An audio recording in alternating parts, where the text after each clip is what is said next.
இயேசு உங்களை நேசிக்கிறார். பிரியமானவர்களே, இந்த நாளில் ஆண்டவர் நம்மளோடு பேசும்படியே வேதத்திலிருந்து ஒரு வசனத்தை கூட வாசித்து ஆண்டவர் நமக்கு கற்றுக் கொடுக்கிற, நாம் கற்றுக்கொள்ளக்கூடிய காரியத்தை பார்ப்போம். அது அப்போஸ்தலனாகிய பவுல் கலாத்தியருக்கு எழுதின நிருபம் 2வது அதிகாரம் 20வது வசனம் இப்படியாக சொல்லுகிறது: கிறிஸ்துவுடனே கூட சிலுவையில் அறையப்பட்டேன், ஆயினும் பிழைத்திருக்கிறேன். இனி நான் அல்ல, கிறிஸ்துவே எனக்குள் பிழைத்திருக்கிறார். நான் இப்பொழுது மாம்சத்தில் பிழைத்திருக்கிறதோ, என்னில் அன்பு கூர்ந்து எனக்காக தம்மை தாமே ஒப்பு கொடுத்த தேவனுடைய குமாரனை பற்றும் விசுவாசத்திலே பிழைத்திருக்கிறேன். பிரியமானவர்களே, பாவம் செய்கிற ஆத்துமா சாகும் என்று வேதம் சொல்லுகிறது. பாவம் செய்கிற எந்த மனுஷனும் சாவான் என்று வேதம் தெளிவாக சொல்லப்பட்டிருக்கிறது. ஆனால் இயேசு கிறிஸ்துவை அறிந்த ஒரு மனிதன், அந்த விசுவாசத்தின் நிமித்தமாய் இயேசு கிறிஸ்துவை அறிந்து கொண்ட ஒரு மனிதன், என்னுடைய பாவத்துக்காய் இயேசு கிறிஸ்து சிலுவையில் அறையப்பட்டிருக்கிறார் என்கின்ற அந்த விசுவாசத்தை நாம் ஏற்றுக்கொள்ளும் பொழுது, விசுவாசத்தினாலே நாம் நீதிமானாக்கப்படுகிறோம். பிரியமானவர்களே, கிறிஸ்துவுடனே கூட நம்முடைய பாவங்கள் எல்லாம் சிலுவையில் அறையப்பட்டு இருக்கிறோம்.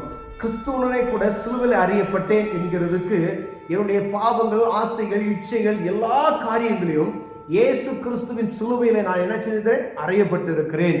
அப்படியானால் என்னுடைய முன் காரியங்கள், எனக்குள்ள முன்னாடி இருந்த பாவமான காரியங்கள், ஆண்டவருக்கு விருப்பமில்லாத எல்லா காரியங்களும் நான் சிலுவையிலே கிறிஸ்துவுடனே அதை அழித்து விட்டேன் என்கின்ற அந்த உறுதிப்பாடு எனக்குள் உங்களுக்குள்ளும் இருக்குமானால், ஆண்டவர் நமக்காக இரத்தம் சிந்தினது, நமக்காக விலைக்கரையும் சிந்தின அந்த காரியத்தை நாம் பற்றி கொள்ள முடியும். பிரியமானவர்களே, ஆயினும் பிழைத்திருக்கிறேன்.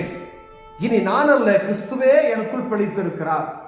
அப்படின்னா இனிமேல் நம்முடைய மாம்சத்துல முடிவெடுக்கிற காரியங்கள், மாம்சத்துல ஒரு பலன் எனக்குள்ள இருக்கிறது என்று சொல்லாதபடிக்கு, இனி நான் அல்ல, என் மாம்சத்தில் நான் பிழைத்து நான் வாழ்ந்து கொண்டிருக்கிறது, கிறிஸ்துவே எனக்குள் வாழ்கிறார் என்கின்ற அந்த உறுதிப்பாடு எனக்கும் உங்களுக்கும் தேவைப்படுகிறது. ஏன் அப்படின்னு சொன்னா, அந்த விசுவாசம், அந்த உறுதிப்பாடு, ஒருவேளை ஏன் மேல, என்னுடைய மாம்சத்தின் மேல நான் நம்பிக்கை வைத்து இந்த காரியத்தை நான் செய்யாதபடி நான் இருந்துருவேன், இந்த மாதிரி நான் அதை கடைபிடித்துருவேன் அப்படி நம்ம சொன்னோம்னா, மாம்சம் எப்போ ஒரு மனுஷனுக்குள்ள தலை தூக்குறதோ அப்ப பிசாசு என்ன செய்வான்? அவன் கிரியை செய்ய ஆரம்பித்துடுவான். நான் சிலுவையில் அறையப்பட்டு இருக்கிற என்னுடைய பாவங்களை எல்லாம் இயேசு எனக்குள் வாழ்கிறார். இனி நான் அல்ல, கிறிஸ்துவே எனக்குள் பிழைத்திருக்கிறார். நான் இப்பொழுது மாம்சத்தில் பிழைத்திருக்கிறதோ, என்னில் அன்பு கூர்ந்து எனக்காக தம்மை தாமே என்ன செஞ்சாராம்? ஒப்பு கொடுத்த தேவனுடைய குமாரனை பற்றும் விசுவாசத்திலே நான் பிழைத்திருக்கிறேன். இந்த விசுவாசம் உங்களுக்கு எனக்குள் உறுதியாக இருக்கணும்.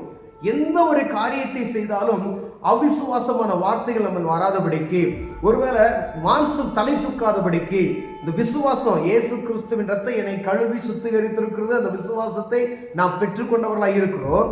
ஒருவேளை கொஞ்சம் நம்ம ஸ்டெடியா இருக்கிறோம் அப்படின்னு நினைச்சு இந்த காரியத்தை நான் செய்ய மாட்டேன், உதாரணத்துக்கு நான் டிவி பார்க்க மாட்டேன் அப்படின்னு சொல்லி நிலைத்திருப்பீங்களா? அன்னைக்கு தான் என்ன செய்வீங்க?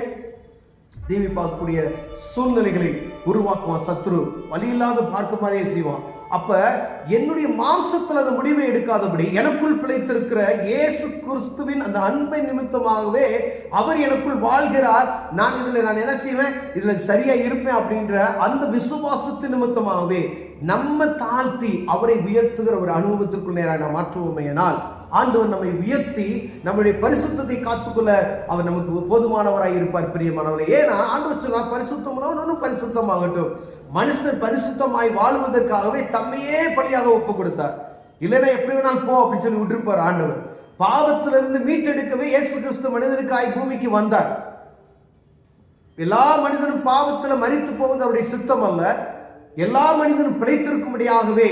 அப்படின்னா அப்ப நம்முடைய பாவங்களை சிலுவையில் அறிந்து விட்டோம், அவருடைய கிருபை நிமித்தமாய் நாம் வாழுகிறோம், அவருடைய பலத்தின் நிமித்தமாய் நான் வாழுகிறேன். இனி நான் அல்ல, எனக்குள் கிறிஸ்துவே வாழ்கிறார் என்கின்ற அந்த நம்பிக்கை நமக்குள் வரும் பொழுது ஆண்டவருடைய பிரசன்னம் நம்மை ஆளுகை செய்யும். இந்த உலகத்தினுடைய காரியங்கள், உலகத்தினுடைய இச்சைகளுக்கு நம்ம என்ன செய்யலாம்?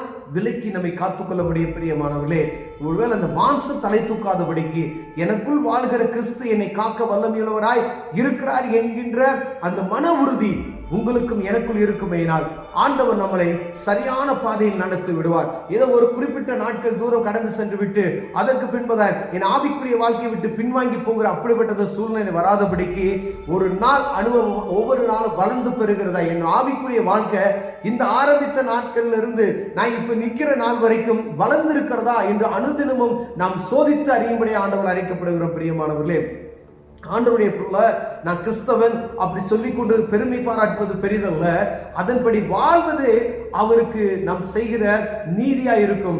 அவருடைய பிள்ளை என்றால் அவரை பற்றும் விசுவாசம் நமக்குள் இருக்கிறதா என்று பார்க்கும்படி அழைக்கப்படுகிறோம். ஒருவேளை இந்த விசுவாசத்துல குறைவுள்ளவர்களாக இருந்தோமானால், ஒருவேளை நம்முடைய ஆவிக்குரிய வாழ்க்கையில நான் ஒரு காரியத்தை டிசிஷன் எடுக்கிறேன் அப்படின்னா அந்த காரியத்தில் என் மாம்சத்தில் எடுக்காதபடிக்கு எனக்குள் வாழ்கிற இயேசு கிறிஸ்து அந்த காரியத்தை எனக்கு பலன் தருவார் என்ற அந்த நம்பிக்கை நமக்குள் இருக்குமானால் ஓடுகிற பாதையில நேராக ஓடுவதற்கு ஆண்டவர் உதவி செய்வார். பிரியமானவர்களே, அந்த மாம்சம் தலை தூக்காதவருடைய பெருமை நமக்குள் வந்து விடாதபடிக்கு நம்மை காத்துக்கொள்ள ஆண்டவர் உதவி செய்வாராக.